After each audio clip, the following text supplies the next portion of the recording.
S. ಶ್ರೀಮದ್ ಭಾಗವತಂ ಮೊದಲನೇ ಸ್ಕಂದ ಮೊದಲನೇ ಅಧ್ಯಾಯ 7ನೇ ಶ್ಲೋಕ. ಯಾನಿ ವೇದ ವಿದಂ ಶ್ರೇಷ್ಠೋ ಭಗವಾನ್ ಬಾದರಾಯಣ ಅನ್ಯೇಷ ಮುನಯ ಸೂತ ಪರಾವರ ವಿದೋ ವಿದು.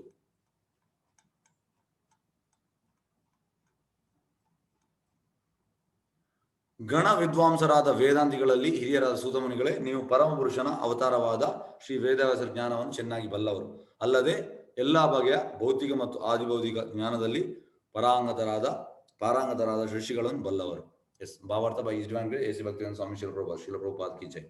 ಶ್ರೀಮದ್ ಭಾಗವತವು ಬ್ರಹ್ಮಸೂತ್ರ ಅಥವಾ ಬಾದರಾಯಣಿ ವೇದಾಂತ ಸೂತ್ರಗಳ ಸಹಜ ವ್ಯಾಖ್ಯಾನವಾಗಿದೆ. ಹೇಗೆಂದ್ರೆ ನೋಡಿ, ಈ ಸೂತ್ರಗಳು ಬ್ರಹ್ಮಸೂತ್ರಗಳು ಒಟ್ಟು ನಾವು ಈಗ ಎಂತಾಗಿದೆ ಅಂದ್ರೆ ಭಾರತದಲ್ಲಿ ಸಮಸ್ಯೆ ಅಂತಂದ್ರೆ ಎಲ್ಲರೂ ಬರೆಯುವಂಥದ್ದು, ಹಾಗೆ ಬರೀಲಿಕ್ಕಿಲ್ಲ. ಆ ಬ್ರಹ್ಮಸೂತ್ರ ಶ್ರೀಮದ್ ಬ್ರಹ್ಮಸೂತ್ರ ಅಥವಾ ಬಾದರಾಯಣಿ ವೇದಾಂತ ಸೂತ್ರಗಳ ಸಹಜ ವ್ಯಾಖ್ಯಾನ. ಆ ಸೂತ್ರ ಬರೆದು ಮತ್ತೆ ನಾವು ಎಕ್ಸ್ಪ್ಲೇನ್ ಮಾಡಬೇಕು, ಒಟ್ಟು ಇದು ಮಾಡುವುದಲ್ಲ. ಹಾಗೆ ಎಲ್ಲರಿಗೂ ಬರೀಬಹುದು, ಹಾಗೆಲ್ಲ ಹಾಗೆ ಒಟ್ಟು ಬರೆದು ಮತ್ತೆ ನಾವು ಹೇಗೆ ಅಂದ್ರೆ ಹಿಂದಿನ ಕಾಲದಲ್ಲಿ ಈಗ ವೇದವ್ಯಾಸರು ಬರೆದ್ರು ಕೂಡ ತುಂಬಾ ಎಲ್ಲ ಋಷಿಗಳು ಬೇರೆ ಬೇರೆ ಪ್ಲಾನೆಟ್ ಇಂದ ಬಂದಿದ್ದಾರಂತೆ ಇದಕ್ಕೆ, ಯಾವುದು ಭಾಗವತಂ ಕೇಳಲಿಕ್ಕೆ. ಬೇರೆ ಬೇರೆ ತುಂಬಾ ಬ್ರಹ್ಮಾಂಡ ಉಂಟು, ಎಲ್ಲ ಋಷಿವರ್ಣ ಬಂದಿದ್ದಾರೆ. ಮತ್ತೆ ಅದನ್ನು ಹೇಳುವಾಗ ಅಲ್ಲಿ ಇವರನ್ನು ಹೇಳಬೇಕು, ಅವರ ಸೂತ್ರಗಳನ್ನು ಹಾಕಿ ಹೇಳಬೇಕು. ಮತ್ತೆ ಅವರು ಅಲ್ಲಿಗೆ ಎಂತ ಅಂದ್ರೆ ಅದನ್ನು ಪಾಸ್ ಮಾಡ್ಬೇಕು. ಹೇಗೆ ಅಂದ್ರೆ ಪಾರ್ಲಿಮೆಂಟ್ ಅಲ್ಲಿ ಅವ್ರು ಎಂದಾದ್ರು ಹೇಳ್ತಾರೆ ಮತ್ತೆ ಉಳಿದವರೆಲ್ಲ ಪಾಸ್ ಮಾಡುವಂಥದ್ದು. ಆದ್ರೆ ಪ್ರಭುಪಾದ ಹೇಳ್ತಾರೆ ಅಲ್ಲಿ ಯಾರು ಕ್ವಾಲಿಫೈಡ್ ಇಲ್ಲ ಈ ಪಾರ್ಲಿಮೆಂಟ್ ಅಲ್ಲಿ. ಅದು ಇಲ್ಲಿ ಹಾಗೆಲ್ಲ ಎಲ್ಲ ಪರಮಹಂಸರು ವೈಷ್ಣವರೆಲ್ಲ ಬರುವಂಥದ್ದು, ದೊಡ್ಡ ದೊಡ್ಡ ಋಷಿಗಳು ಅವರಲ್ಲಿ ಓಕೆ ಎಸ್ ಹಾಗೆ ಪಾಸ್ ಆದ್ಮೇಲೆ ಮಾತ್ರ ಹೇಳುವಂಥದ್ದು. ಆದ್ರೆ ಈಗ ಎಂತಾಗಿದೆ ಕಲಿಯುಗದಲ್ಲಿ ಎಲ್ಲರೂ ಬರೆಯುವುದು. ಪ್ರಭುಪಾದ ಹೇಳ್ತಾರೆ ನಾಯಿ ಬೆಕ್ಕು ಕೂಡ ಬರೆಯುವುದು, ಅವನಿಗೆ ಏನು ಸಾಕ್ಷಾತ್ಕಾರ ಇಲ್ಲ, ಎಲ್ಲರೂ ಬರೆಯುವುದು ಭಗವದ್ಗೀತೆ. ಇದು ದೊಡ್ಡ ಸಮಸ್ಯೆ. ಹಾಗಾಗಿ ನಾವು ಇದನ್ನು ತಿಳಿಬೇಕು. ಸಕಲ ವೇದ ಸಾಹಿತ್ಯ ಸಾರವೆನಿಸಿದ ವೇದಾಂತ ಸೂತ್ರಗಳು ಮತ್ತು ಶ್ರೀಮದ್ ಭಾಗವತ ಈ ಎರಡ ಕರ್ತು ವ್ಯಾಸರೇ ಆಗಿರುವುದರಿಂದ ಅದನ್ನು ಹಾಗೆ ಕರೆಯಲಾಗಿದೆ. ಎಲ್ಲ ವೇದ ಸಾಹಿತ್ಯ ಮತ್ತೆ ವೇದಾಂತ ಸೂತ್ರ ಕರ್ತು ಮತ್ತು ಶ್ರೀಮದ್ ಭಾಗವತ ಕರ್ತು ವೇದವ್ಯಾಸರೇ. ಶ್ರೀ ವೇದವ್ಯಾಸರಲ್ಲದೆ ಷಡ್ ದರ್ಶನಗಳ ಕೃತುಗಳಾದ ಗೌತಮ, ಕಣಾದ, ಕಪಿಲ, ಪತಂಜಲಿ, ಜೈಮಿನಿ, ಅಷ್ಟವಕ್ರ ಎಂಬ ಹೆಸರಿನ ಬೇರೆ ಮುನಿಗಳು ಇದ್ದಾರೆ. ಈಗ ನಾವು ಅವ್ರ ಸರಿತ ಮಾತಾಜಿ ಓದಿದ್ರು, ಅವರನ್ನೆಲ್ಲ ವೇದವ್ಯಾಸರು ಡಿಫೀಟ್ ಮಾಡಿದ್ದಾರೆ. ಇವರೆಲ್ಲ ಬರೆದಿದ್ದಾರೆ. ಇಂಥ ತುಂಬಾ ಮಂದಿ ಈಗ ಇಲ್ಲಿ ಇರುವಂಥದ್ದು 1 2 3 4 5 6 ಹೆಸರುಂಟು. ಇಂಥದ್ದು ತುಂಬಾ, ಇದು ಮೇಯ್ನ್. ಅದರಿಂದ ಕೆಳಗೆ ಬರೋ ತುಂಬಾ ಹೆಸರುಂಟು. ಆದ್ರೆ ಅಲ್ಲಿ ಹೆಸರು ಆ ಮೇಯ್ನ್ ಅವ್ರದ್ದು ಮಾತ್ರ ಹೆಸರು ಹಾಕಿದ್ದಾರೆ, ಉಳಿದವರು ಇದ್ದಾರೆ. ಆದ್ರೂ ಮೇಯ್ನ್ ಅವರನ್ನು ಡಿಫೀಟ್ ಮಾಡಿದ್ದಾರೆ. ಪ್ರಭುಪಾದ ಯಾವಾಗಲೂ ಹೇಳುದು ಹೇಗೆಂದ್ರೆ ಈ ಐನ್ಸ್ಟೀನ್, ನ್ಯೂಟಾನ್ ಅವರೆಲ್ಲ ಮೇಯ್ನ್ ಸೈಂಟಿಸ್ಟ್. ಅವರು ಭಗವದ್ಗೀತೆಯಲ್ಲಿ ನಂಬಿಕೆ ಇತ್ತು, ಭಗವಂತ ಕೃಷ್ಣನಲ್ಲಿ ನಂಬಿಕೆ ಇತ್ತು. ಆದ್ರೆ ಈಗ ಬರುವಂತ ಸೈಂಟಿಸ್ಟ್ ಅವ್ರು ಏನೂ ಅಲ್ಲ, ಐನ್ಸ್ಟೀನ್ ಮತ್ತು ನ್ಯೂಟನ್ ಎದುರು ಅವರಿಗೆ ನಂಬಿಕೆ ಇಲ್ಲ. ಪ್ರಭುಪಾದ ಯಾವಾಗಲೂ ಇದನ್ನು ಹೇಳಲಿಕ್ಕೆ ಉಂಟು. ಎಸ್. ಹಾಗೆ ಮುನಿಗಳು ಇದ್ದಾರೆ. ವೇದಾಂತ ಸೂತ್ರದಲ್ಲಿ ದೇವಾಸ್ತಿಕ್ಯವಾದವನ್ನು ಸಂಪೂರ್ಣವಾಗಿ ವಿವರಿಸಲಾಗಿದೆ. ಆ ಸೂತ್ರ ಹಾಕಿ ಅದನ್ನು ವಿವರಿಸಲಾಗ್ತದೆ. ಆದರೆ ಇತರ ದರ್ಶನಗಳಲ್ಲಿ ಸರ್ವಕಾರಣ ಕಾರಣ ಪ್ರಸ್ತಾವವೇ ಇಲ್ಲ. ಅವರ ಈ ಉಳಿದ ಯಾವುದು ಗೌತಮ ಆಗಲಿ, ಕನಾದ ಆಗಲಿ, ಕಪಿಲ, ಪತಂಜಲಿ ಎಲ್ಲದಕ್ಕೂ ಕಾರಣ ಕೃಷ್ಣ.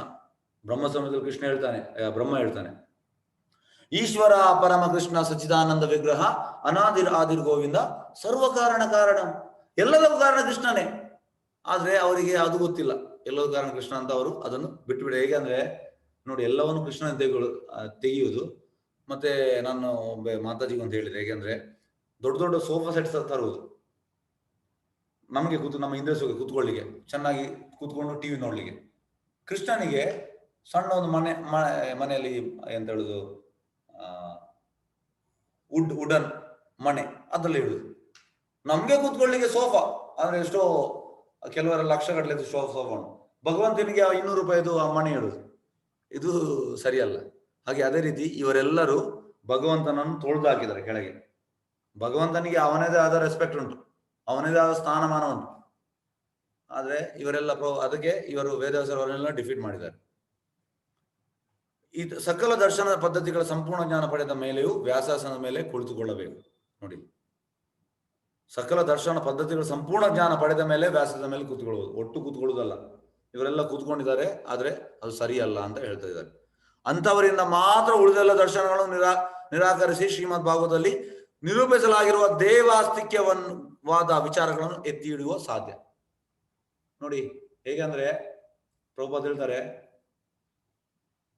ಈಗ ನಿಮ್ಮ ಹತ್ರ ಒಂದು 10 ಲಕ್ಷ ಉಂಟು, ನಿಮ್ಮ ಗೆಳೆಯ ಬಂದು ನಿಮ್ಮ ಹತ್ರ 11 ಲಕ್ಷ ಕೇಳ್ತಾನೆ, ನಿಮ್ಗೆ ಎಷ್ಟು ಕೊಡ್ಬೋದು? ನಿಮ್ಗೆ 10 ಲಕ್ಷ ಮಾತ್ರ ಕೊಡ್ಲಿಕ್ಕೆ ಆಗುದು, 11 ಲಕ್ಷ ಕೊಡ್ಲಿಕ್ಕೆ ಆಗುದಿಲ್ಲ. ಅದೇ ರೀತಿ ಅವರಿಗೆ ದರ್ಶನ ಇಲ್ಲ ಕೃಷ್ಣನ, ಈ ಎಲ್ಲ ಮಾಯವಾದಿಗಳಿಗೆ. ಮತ್ತೆ ಹೇಗೆ ಕೃಷ್ಣನ ಬಗ್ಗೆ ಹೇಳುವುದು ಅವರು? ಹಾಗಾಗಿ ಕೃಷ್ಣನ ತೊಳೆದೇ ಹೇಳ್ತಾರೆ.